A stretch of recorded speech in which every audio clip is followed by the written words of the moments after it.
Hi guys, welcome to Bearing Drive. I'm your host Surjo. We actually came into the all India's best dealer, Fortune Honda. Okay, so guys, let's get inside and let's see what's there inside. So come with me.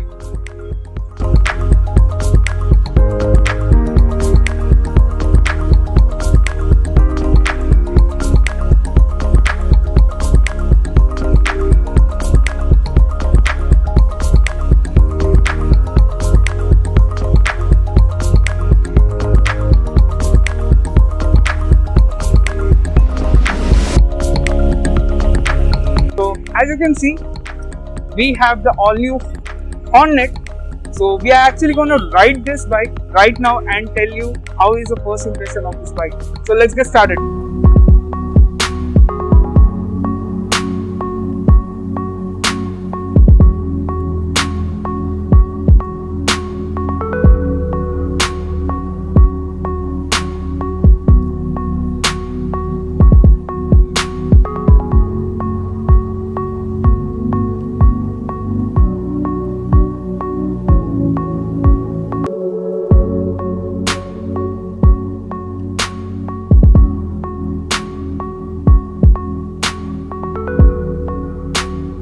Finally, the wait is over. This is the all-new Hornet 2.0, the latest offering from the house of Honda. There are significant changes in this bike from the previous versions, like the engine kill switch, USD forks, split seat, a slightly bigger engine. Well, let's know about the design first.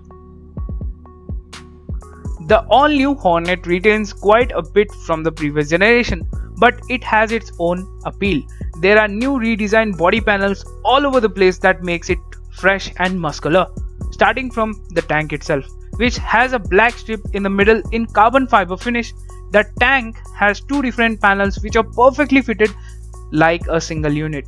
The grey panel is protruded to give it an edgy look with the 3D Honda emblem.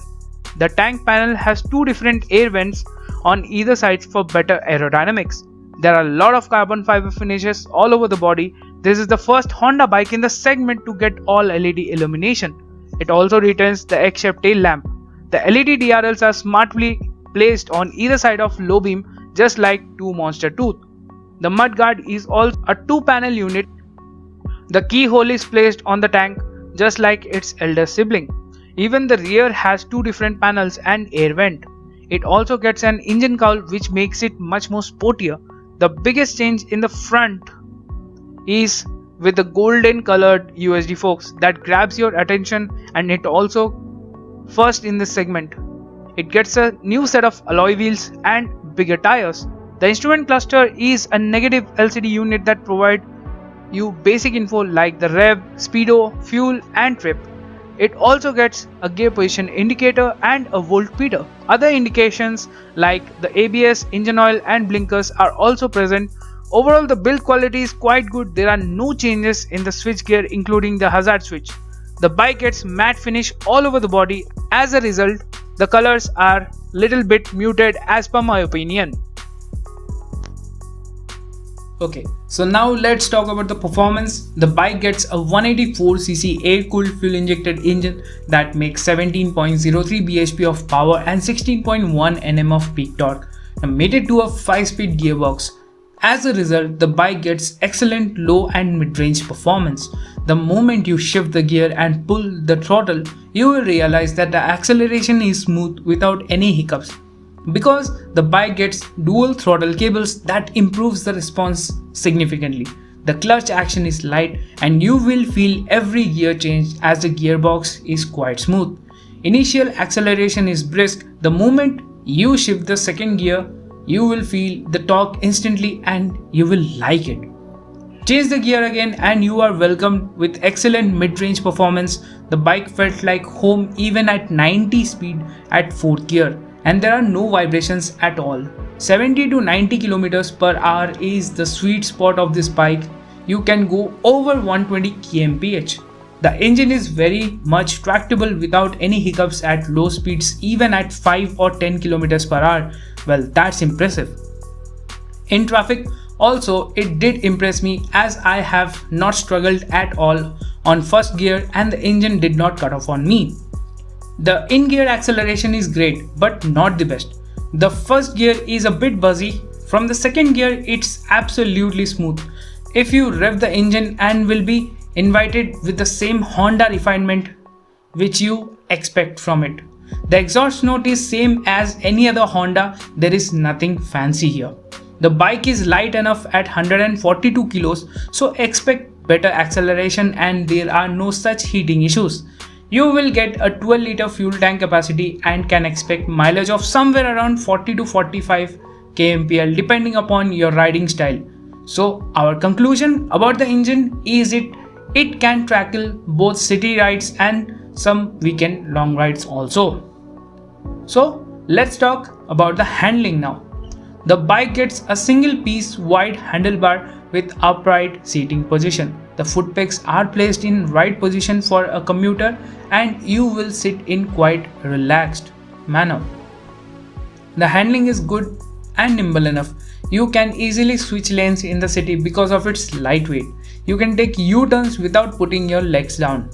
The seat is big and spacious for both the rider and pillion. Rider seat is comfortable and the best part is that you can adjust yourself as you get lot of room too.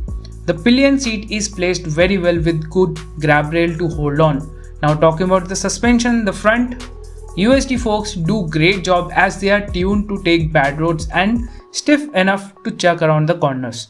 The rear is a monoshock suspension which is moderately softer with ground clearance of 167 mm. The overall ride quality is great as the bike takes all the bumps and potholes for you. The rider seat is a bit on the wider side and the front which can be inconvenient for you on your thighs. With this setup, you can enjoy long rides with pillion and also in the streets.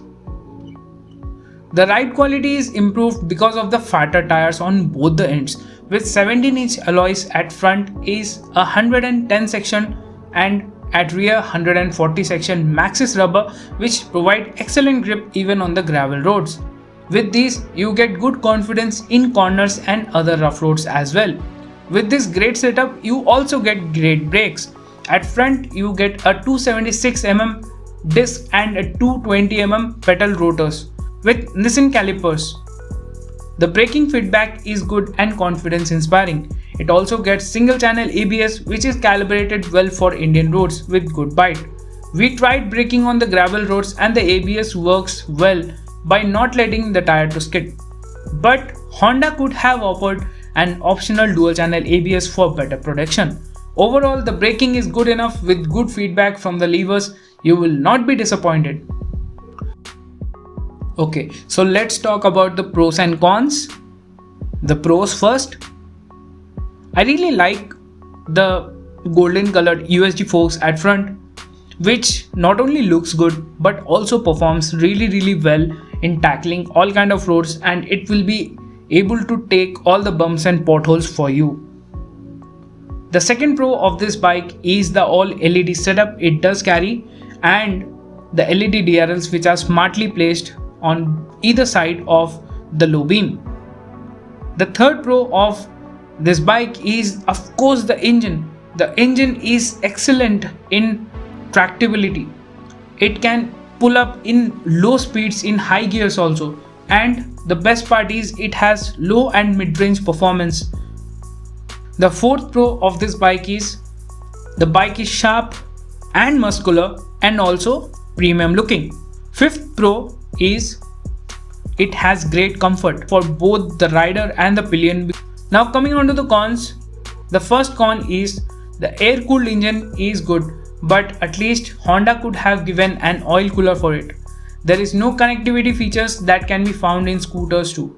The biggest disappointment is lack of dual channel ABS. Hope Honda would be adding this in the future. Let's talk about the price.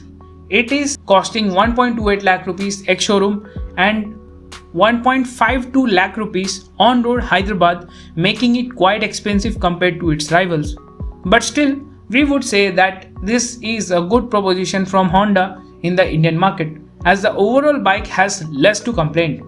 If you like our info, hit the subscribe button and press the bell icon for notifications, as we will posting more videos like this. Thank you.